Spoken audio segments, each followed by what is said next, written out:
so awesome to be here, and thank you so much for Peter and the team for inviting me along, because it's just, I love the gamification community, and I think we, together we're going to do great things. While that is going up, it's what I have an admission to make, that I actually, on the long flight over from Australia, 24 hours, I had an epiphany, because I have a lot of really challenging projects on at the moment, and it's made me think really hard about what gamification is and where it's actually headed. So on that 24-hour flight, I actually changed my presentation. What I promised I will give you, I will still give you, I'll still post it up. But what I've decided is that what I was going to talk about was the easy stuff.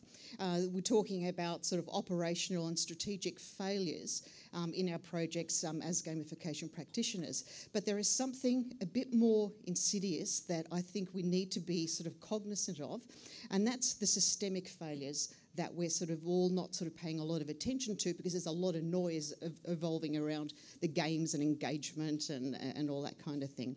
I was actually heartened by something that Jeff Gomez said yesterday. Is he still here? There you are. I felt like, great, I changed that presentation. Thank God, because you're sort of picking up on something that you said yesterday about sort of empowering us to impact the system. And that is sort of one of the key challenges that I'm going to sort of put to you today. And luckily I can continue without the presentation, because I have an exercise. Every table has got an envelope, right? Okay. If you're not at a table with an envelope, find a table with an envelope, right? And well, the instructions, I'll read the instructions out to you. So what I want everyone to do, you're in your team tables. You are to build the tallest freestanding structure possible. Okay? You have 10 minutes. Go.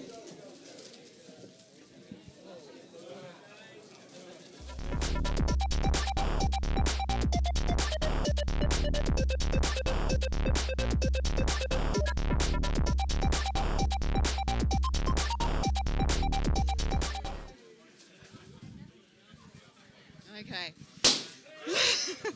So I've been really happy that lately in the gamification space, there's been a lot of talk about systems thinking that's emerging. So, and that's sort of been sort of one of the key motivations for restructuring sort of this presentation. Now, what are the mental models at play in this game? So I asked you to form teams, right? So what are the mental models at play? Once again, we're sort of, in every game, there are hidden rules and there are hidden messages in the actual structure of the games. And this game, or this exercise in particular, falls in line with the military-industrial complex that structures every aspect of our society. Sorry? You can't hear? Oh, there we go. All right. Awesome. So I asked you to form teams. So what is the sub-message in that? It's the production line team, work team ethic. Build a freestanding structure. That's your production target. Use only materials provided. It's the resource scarcity model. The gameplay, competition or cooperation. Every team built their own structure. There wasn't any groups here that said, I said build the tallest freestanding structure possible. You could have all built one together, but instead we've organised ourselves into work teams, so we assumed the gameplay was a competitive one, and that's how we sort of rolled with that. Which is all good. It's not good, it's all bad, but these are just the hidden and invisible mental models that are always at play in any game we design. And 10 minutes time production target. So my whole sort of view now is that we've talked a lot about game mechanics and player types and gameplay and all the rest of it, which is all very important stuff. But I think what's sort of missing in the dialogue to date with gamification design, particularly as it relates to corporate business and social and economic units, is that it's about the system types that we are actually designing for. And a lot of those have sort of gone by the wayside, and at the moment we're starting to feel the unintended consequences of those. And in true systems thinking format, the truth of it is that structure drives behaviour and outcomes. We're sort of at the moment sort of putting too much emphasis on user types and the mechanics that drive behaviour. But at the end of the day, that's just to keep you all awake while I'm talking. So at the end of the day, it's the structure that drives those behaviours. And there's a wonderful quote in systems thinking that's been used for many, many decades, is that a bad system will beat a good person every time. So no matter the game, no matter the mechanics, if the system is inoperable in the first place, you're always going to produce suboptimal outcomes. We've talked a lot yesterday, the whole sort of average disengagement rate. There's only 20% of average employees engaged in the workforce. Those are systemic issues. Now, I've worked on projects where we've been able to get a lift in engagement levels, but it's never, the truth be known, it's never really sustainable. Every 6 to 8 weeks, we're going to need to keep adjusting those systems because it's actually, the game system only helps give a temporary lift. But restructuring the systemic issues of the system is the bigger challenge and the thing that's actually going to produce much more systemic and positive results. My work is mainly in creativity and innovation, and to achieve those innovative results, you need to go deeper into the system that's actually involved and not the surface level game mechanics and those kinds of relationships that we've been working with. It's all important, but I think we're ignoring those systemic issues. And the truth about games is that games are a microcosm of our culture. So it's built and designed around that, like I mentioned earlier, that military-industrial complex. So what we have here is there are systems-driven affordances rule, that the experience that the player experiences is what the designer intended for you. So the level of autonomy in that is only what the designer has actually granted you. The interplay of context and design elements, context is everything, and particularly in the enterprise space, no matter what game you play, if the context is structured a certain way, the same outcome will always eventually come across. The intentions of the game, what are the embedded values? Is it a competitive gameplay? Is it a cooperative one? Is it stated or not stated? All these things are sort of coming into play. What are the values that we've built into that model, and are they being sort of played through? We see that a lot of those issues in where we're looking for much more creativity and innovation in organisations, where that sort of assumed gameplay is a competitive one. And it's not just because it's assumed, but the whole the reward system for how people are remunerated and promoted at work, that subculture says a lot about the outcomes that we're willing to develop and implement in an organisation. So with a lot of, particularly with a lot of the platforms that we've worked with, they all form what they call a system-conform persuasion. All those platforms want you to conform to a certain set of behaviours, which is okay if your system is working fantastic and you just want to increase sales or increase productivity. That's okay. But once again, that's a temporary lift, and that is assuming the system that you currently have is the most optimal one that you can possibly have. So it's not actually going to drive innovation. It just sort of squeezes out that additional level of productivity out of the system. So that limits creativity and innovation, and it has some unintended consequences that I'll talk to you about in terms of some of the projects that I've been involved in. So in terms of the systems Iceberg, well-known model within systems thinking is that we tend to design and respond to events. So these are all sort of on the surface stuff. And there you are, right on top, the gamification designer.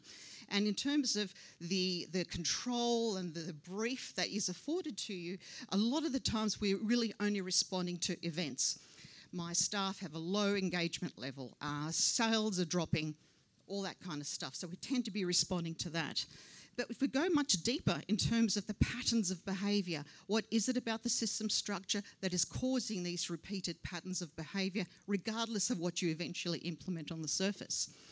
There's those system structures and those mental models. How are we actually thinking? What are we assuming? And those are sort of, a lot of the time, unspoken and assumed. And unless you bring those to the surface, only then can you understand the full detail and complexity of the problem that we are trying to solve. And games sort of do this, they sort of fall along with that. So proceduralism, particularly in persuasive games, there's symbol manipulation. So whatever the symbols that we use that's part of those game elements, the game mechanics, we manipulate those to give you a certain, to trigger something, to actually get you to respond to something. So it's actually manipulating those symbols that we have embedded in our cultures and our assumptions that we use to prompt something out of you. That's been largely pre-designed. Information asymmetry. We only give you just enough information to get you to do what we want you to do in this particular system. So you don't have full information. Embedded values, spoke about that earlier, is that what are those unspoken and assumed values in that system? And game rules bias. The rules of the system will actually determine what those outcomes are. So unless we are transparent and we are totally fully aware of the full implications of everything that we're designing, that we're not fully aware that we're actually channeling people down a certain direction with our application and not necessarily bringing out the full potential in individuals and in the system itself. So I question, in all the projects that I've had, are we really making a difference? We all know that our systems are broken, largely.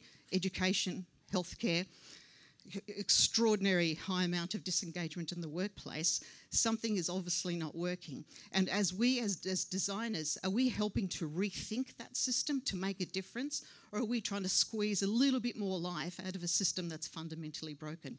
Huge challenge. But I think it's necessary that we have control over that, but we have control over the questions that we ask to see if we can actually do things differently. So 3 examples of where I question whether I have been a success or a failure in some of these projects. Disruptive technology in insurance. It's a project that's been bringing me here to London, not here to London, but to the UK for the last couple of years, working with the disruptive technology in the insurance sector. Now, originally, this was meant to really change an industry that is hundreds of years old. Insurance has been around for a very long time, and it's also been protected by regulation.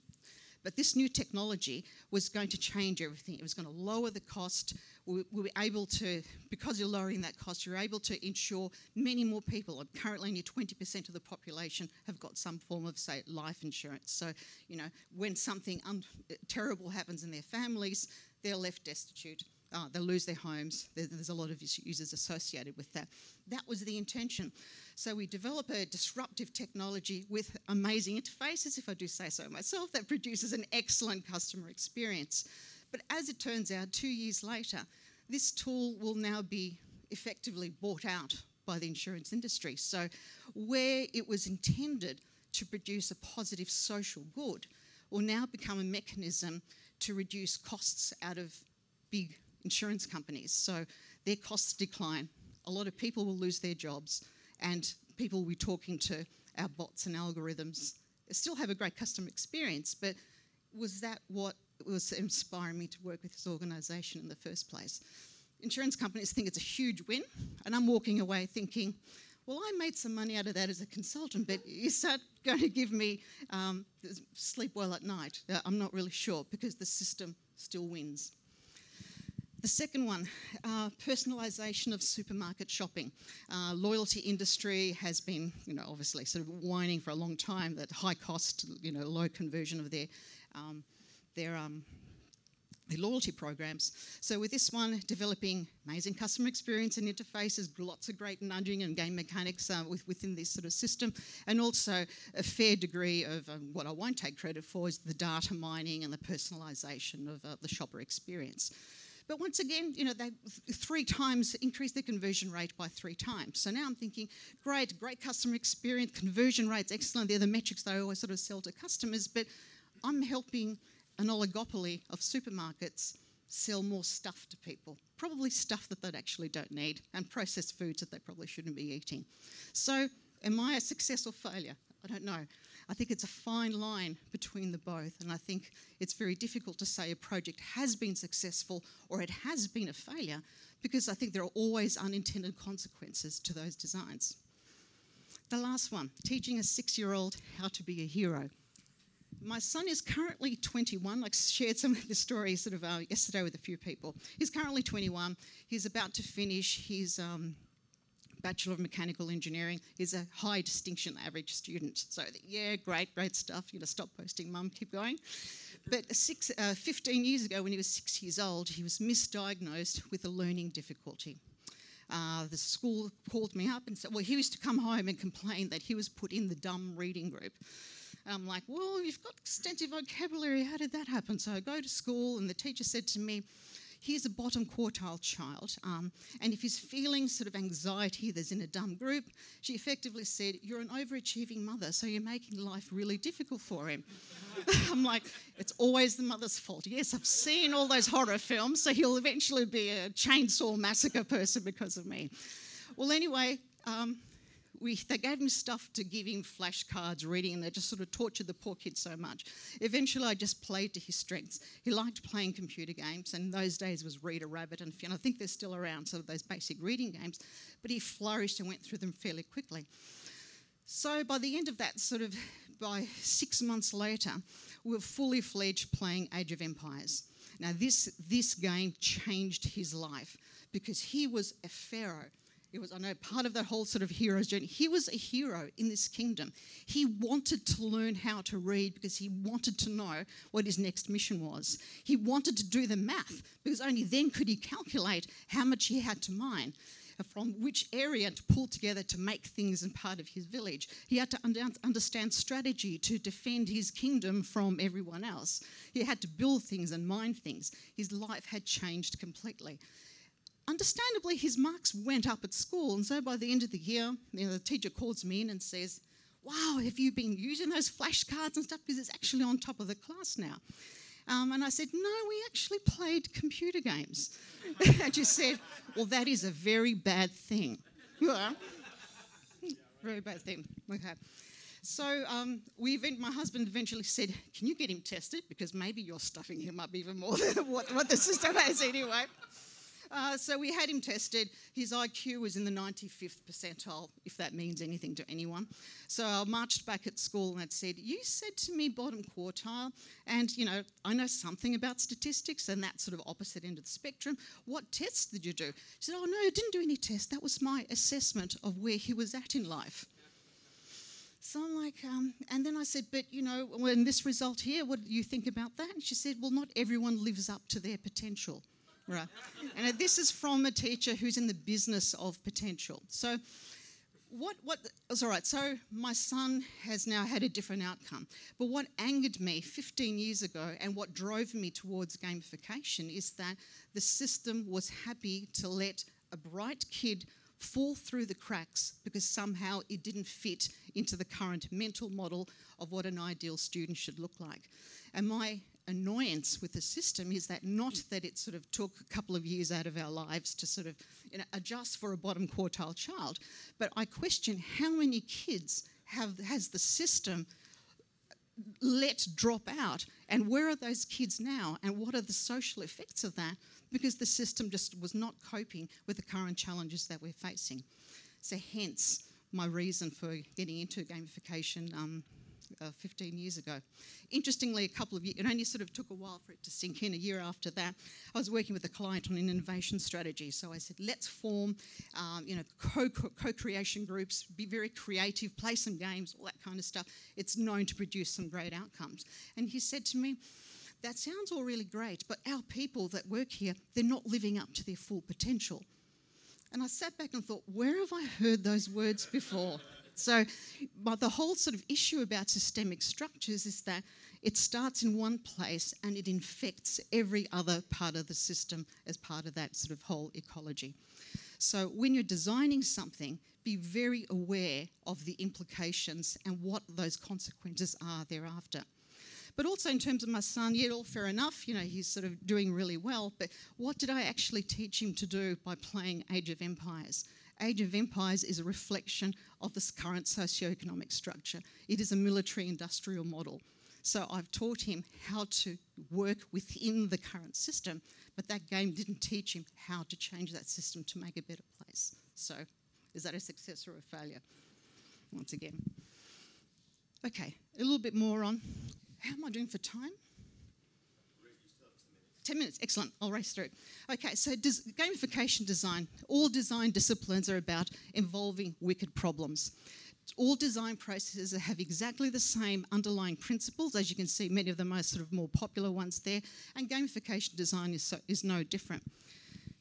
One that I developed and published, not that my research is appreciated, but anyway. Oh, that's right. Anyway, I'll just keep going here. Well, anyway, so failure comes if you have a misstep in any of these sort of 7 processes. What is a systems model? What is our business objectives? Empathy, personas. So all those they're fairly standard, and you find any gamification design model will have the same basic principles in there. So any misstep in those areas, you'll find that you will develop some form of either operational or strategic failure. And this is part of the stuff that I've called the easy stuff, because it's easily identifiable and fixed. And we've had great presentation yesterday, and we'll continue today of how to actually sort of fix a lot of those. In terms of capability models, we understand that there are about sort of 21 different keys for how gamification can be, and this is more or less in a corporate setting, in terms of design elements, project management elements, and technology elements, how to have them work together. Once again, easy stuff because they're operational and strategic, and we can easily learn and fix all those. But the harder thing is those systemic ones. So in terms of the types of gamification failure, there are those operational ones. There are design elements, technology, or the way we've implemented something or sort of sold it to stakeholders. There's the strategic one. Right problem definition, is it the right solution, and have we communicated and involved all our stakeholders?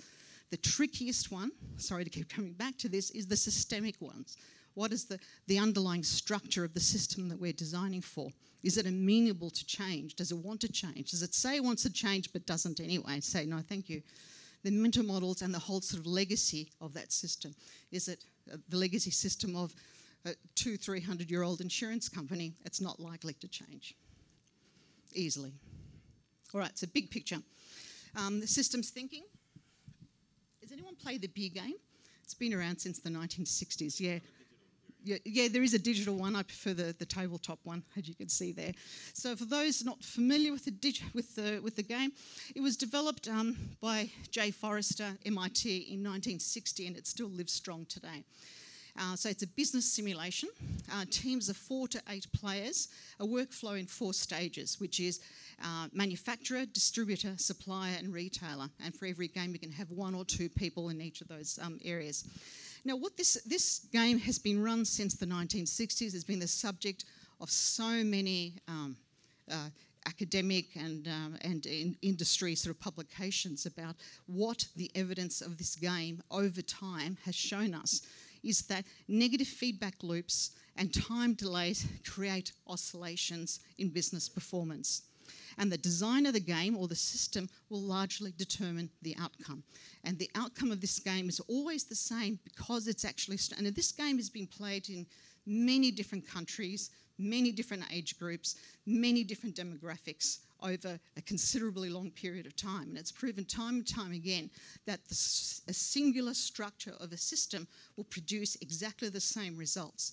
So these are the sort of some of the enormity of the issues that we're sort of facing as designers to make systemic or fundamental changes to anything that we're looking at. And once again, the system or the rules of the game drives the behaviour. They also have a lovely term called the illusion of control. This is lovely. I've actually bought this so I haven't stolen it off the internet or anything. So what this shows is that a small strategic shift. We think that we're going to change the world by introducing a game or introducing some badges or pointers somewhere. It's only a shift, but we're sort of doing something really significant. However, the consequences throughout the organisation is actually magnified.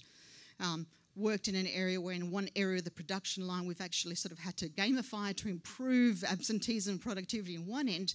Then there was a shift in how the performance further down that chain, what the effect actually was. So it produces a negative impact in the system, or an impact in the system that we didn't foresee and didn't expect somewhere else. So unless you understand how that whole system works, you're always going to have oscillations and a wave effect that whatever you do will have an impact somewhere else in the organisation. And also, I know this has been used a few times, but once again, it says the same thing that the beer game has shown, is that the psychological effects of perceived power in a game and the system or the rules of the game actually drive that behaviour. So what we're sort of really getting at is that regardless of the game that you're playing, whether it's a simulation or sort of a role-playing game, and these have been sort of tried and tested over time, and different sort of versions of them, is that the design of the game will determine the outcome. So it's nice to think that we can sort of map a return on investment or an increase of productivity or sales in the gamification that we're designing. But how sustainable is it? Is it temporary, and are you actually affecting the whole system? And how does it change over time? In terms of, wrong way. We understand a lot about drivers of human behaviour. Human behaviour is complex, and these are sort of some of the fundamental studies that have been done over time. Schwartz's work is 30, 40 years old. Rees on desire, emotion, culture. Cognitive psychologists, behavioural psychologists have been trying to map and identify the human values, human emotions, human personalities for a very, very long time. And up until now, I had my doubts in terms of, we can trigger a few things, but do we truly understand it, and can we truly sort of control it? But we've got enough information to understand that we are different types, we have different values and desires and emotions and drivers, but a lot of how that manifests itself is really dependent on the system or the situation that we are placed in. So what I'd sort of like to leave you with, sort of a couple of slides to talk about the key sort of finding in terms of systemic change is that when placed in the same system, people, however different, tend to produce similar predictable results. Conclusion is that the system causes its own behaviour. Regardless of what we can sort of affect some elements of the system some of the time, but we can't change the behaviour of the system all the time unless you look at systemic change. And when you're sort of any project that you're doing, particularly if you're looking for something in the creativity and innovation space, ask yourself what are the systemic drivers causing these patterns of behaviour, and that way you can go sort of a bit deeper in terms of what the true problems are. And the last one, which has actually caused my anxiety in the flight over, is data-driven gamification. I recently sort of published something in this regard, and it opened up a whole network of a research community that are doing a lot of work in data-driven gamification design. So basically what they're looking at is using data mining and algorithms to personalise the user experience. Now, we all think that might be great, that's fine, but to me it's making me feel a little bit uncomfortable. Added with the fact that neurotechnology is beginning to look at decoding and manipulating human cognition, I think we're heading into dangerous territory.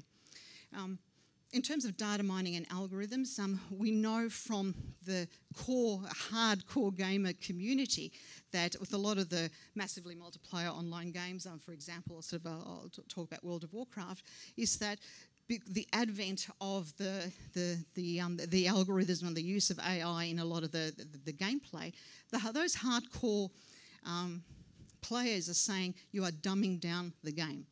You're really dumbing it down because you are taking agency and autonomy away from the player. So my concern with a lot of this sort of data mining and algorithms and particularly the neurotechnology is that we are dumbing down life a bit for people. That we think that we are creating great user experiences, that we are driving positive behaviours, whatever that may be in the system that you're designing for, but are we dumbing down life? But unlike the World of Warcraft players, we can't just unsubscribe to this game, we are in it because we've already given up all our data for them to do that they can with the apps and the things that we've sort of subscribed to. So the consequences of all this stuff that's sort of it's emerging now is privacy, consent. identity and agency. All these things are really affecting the quality of life that we will have in future. So, it's part of the issue that we have here is that it's the same system that's driving these behaviours, the same system that is broken and ineffective in so many areas of our lives that we're breathing new life into it, but we're giving it more control of our lives than ever before. So, my challenge to you is that next time someone asks you to build a tower made of plastic and hot air, I want you to ask a few questions. What is the nature of the system that we are designing for? What are the consequences, intended or otherwise, of this system? And how might we do this differently? Because I think we don't have power. I mean, we're all private consultants or working for organisations. We have to make the customer happy in terms of what it is that they want us to do. But we are empowered enough to ask the questions of them in terms of what are the consequences, what are the ethical and moral dilemmas that arise out of this. So I think just asking the question makes them think about it. You're planting a seed in order for us to sort of review what it is that we're doing. And maybe we can actually sort of do things differently, because it's not like something in the future, it is happening now. There are armies of researchers working on these things. So my challenge to you is that, are you making a difference? And I'd love it if you ask yourself in every project that you can do, because we're here to improve engagement and motivation. I think we have a general love of life and play that's obviously in all of us, but are we truly making a difference? And I hope you all, deep in your hearts, that's what you're actually doing. Thank you again.